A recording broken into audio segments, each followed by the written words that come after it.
বিশ্বকাপ বাছাইয়ে 5 বারের বিশ্ব চ্যাম্পিয়নরা পেল 5 হারের স্বাদ। বুয়েনোস এয়ারেসে ব্রাজিলকে পাড়ার দল বানিয়ে ছাড়লো আর্জেন্টিনা। 25 বছর আগে বিশ্বকাপ বাছাইয়ে চিলির কাছে 3-0 গোল হারকে ছাপিয়ে লজ্জার হারে নতুন উচ্চতায় সেলেসাওরা। এবারের বিশ্বকাপের বাছাইয়ে এখনো পর্যন্ত ব্রাজিলে একমাত্র দল যারা এক হালি গোল হজম করলো। এখানেই শেষ নয়, বিশ্বকাপ বাছাইয়ে এক এডিশনে আর্জেন্টিনার বিপক্ষে 2 লেগে এবারই প্রথম ম্যাচ হারলো দড়িওয়ালের শিষ্যরা। সব মিলিয়ে সুপার ক্লাসিকোতে ব্রাজিল এমন অপদস্থ হলো, এই জন্মে বোধ হয় আর ভুলতে পারবেন।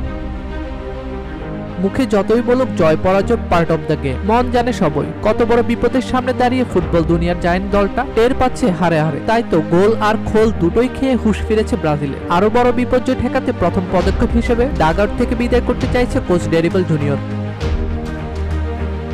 এরপরেই নতুন করে আবারও সিনেমোস্ট ফেভারিট কার্লো আনচেলত্তি। বিভিন্ন গণমাধ্যমের খবর, এর মধ্যে নাকি ব্রাজিলিয়ান ফুটবল ফেডারেশন রিয়ালের এই ইতালিয়ান ম্যানেজারের সাথে কথা চালাচালিও শুরু করে দিয়েছে। তবে চিন্তা একটাই, যে কারণে আগেরবারও ব্রাজিলের প্রস্তাব ফিরিয়ে দিয়েছিলেন আনচেলত্তি, এবারও বাধা হয়ে দাঁড়িয়েছে সেই রিয়াল চুক্তি। তবে সোর্স বলছে রিয়াল মাদ্রিদের সাথে 2027 সাল পর্যন্ত চুক্তি থাকলেও এই মৌসুমে নাকি লস ব্লাঙ্কোদের সাথে ঘুরাতে পারে জন আনচেলত্তির অধ্যায়।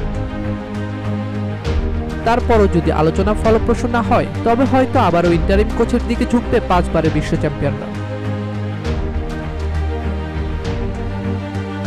সেই লিস্টে আবার এগিয়ে আছে স্বদেশী ফিলিপ লুইস। তবে কানাঘুষা চলছে ম্যানচেস্টার সিটির হেডমাস্টার পেপ গার্দিওলাকে নিয়ে।